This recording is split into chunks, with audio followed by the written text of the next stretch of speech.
हर हर महादेव सभी प्रिय दर्शकों को। प्रिय मोहित नैन जी को ऐसे तैयार हुआ देख हिसाब किताब करते, वैसे तो मैंने भी काफी दिन में देखा है। तो इस दृश्य की शुरुआत कुछ यूं होती है कि सुबह सुबह ब्रह्म मुहूर्त में अपना बिस्तर तो त्याग दिया था, जो कि सर्दी के मौसम में सबको ही कुछ ज्यादा प्यारा लगता है। उठते ही सबसे पहले तांबे के पात्र में रखा समशीतोष्ण जल ग्रहण किया ताकि पाचन तंत्र सुचारू रूप से क्रियात्मक हो सके। अब सैर पर जाने से पहले ले लेते हैं 3 ग्राम शिलाजीत भी, ताकि उत्तम शारीरिक क्षमता की स्थापना की जा सके। अब सैर के अनुसार सबसे पहले अपने वस्त्र धारण किए और हमने सुबह की पैदल यात्रा को आरंभ कर दिया। पिछले कुछ दिनों से हमने दौड़ना भी आरंभ कर दिया है और प्रभु इच्छा बनी रही तो वजन उठाने का अभ्यास भी नियमित हो ही जाएगा।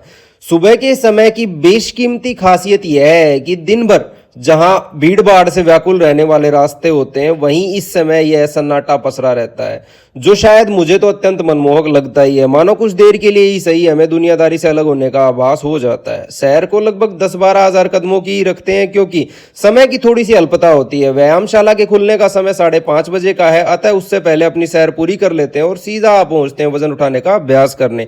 आते ही सबसे पहले अपना वजन जांच लेते हैं, जो कि मानसिकता को व्यायाम हेतु और अधिक दृढ़ बना देता है।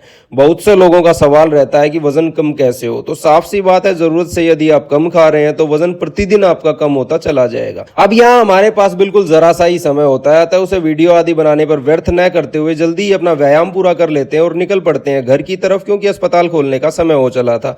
घर पहुंचते ही कुछ देर आराम फरमा लेते हैं और सीधा चले जाते हैं नहाने के लिए। नहा धोकर खुद को सीधा भगवान शिव के चरणों में अर्पित कर खोल देते हैं अपना अस्पताल। इसके बाद शुरू हो जाता है सुबह का लाइव वीडियो सेशन, जिसमें कि आयुर्वेदिक दवाइयों के बारे में हम जानकारी साझा करते हैं। यदि आपके भी सेहत से जुड़े सवाल जवाब हैं तो आप यहां आकर हमसे पूछ सकते हैं। आशीष ने आते ही अपना काम संभाल लिया था और शुरू कर दी थी ढेर सारी दवाइयों को उनके निर्धारित स्थान पर स्थापना करने की। अब बारी आती है सुबह के बहुत ही महत्वपूर्ण भाग की, जो कि है भोजन की व्यवस्था। एक तरफ यह काम पूरी शालीनता के साथ होना चाहिए, वहीं हमारे साथ ठीक इसका विपरीत होता है। हमें यह काम हमेशा ही जल्दी में करना पड़ता है, क्योंकि फिर एक के बाद एक मरीज आने लगते हैं और भोजन का समय हमें नहीं मिल पाता है। भोजन ग्रहण करते करते फोन पर परामर्श भी ले लिए थे और दवाइयां बनवाने व बंधवाने का काम आशीष को सौंप दिया था। इसके बाद हम अपना भोजन पूरा कर लेते हैं और बाकी का समय व्यतीत होता है मरीजों को देखते हुए। अब समय हो चला था अस्पताल की छुट्टी का। न जाने जाने अनजाने में हमसे कब ऐसी भूल हो गई कि हमें आने लगे थे जुकाम के कुछ लक्षण। अब बात तो ये गहन दुविधा की है, किंतु कर भी क्या सकते हैं। अतः शाम हमारी शुरू होती है एक तेज अदरक वाली चाय के साथ, जो कि जुकाम के इन लक्षणों के आगे नकारा साबित हो रही थी। तो कुछ देर के लिए हम बैठ जाते हैं अध्ययन करने के लिए। शाम ढलते ढलते सिर में भारीपन भी होने लगा था। अब तो शायद दवाई का सहारा लेने के अलावा शायद ही हमारे पास कोई विकल्प बचा था। अतः हम ले लेते हैं व्याघ्री हरित की अवलेह, जो कि खासतौर पर आराम पहुंचाता है खांसी जुकाम बुखार जैसे लक्षणों में।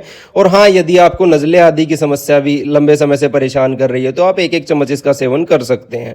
अब बाकी की शाम हम खुली हवा में व्यतीत करना चाहते थे, अतः निकल जाते हैं फिर से पैदल यात्रा पर। अब इसे बीमारी का नाम दें या दिन भर की भागदौड़ का, किंतु मानसिक व्याकुलता का वेग इस समय हमसे संभाले नहीं संभल रहा था, जिसका मतलब साफ सा था कि पित्त दोष बढ़ने लगा है और आने वाले ज्वर का अंदेशा हमें पल पल करवा रहा था।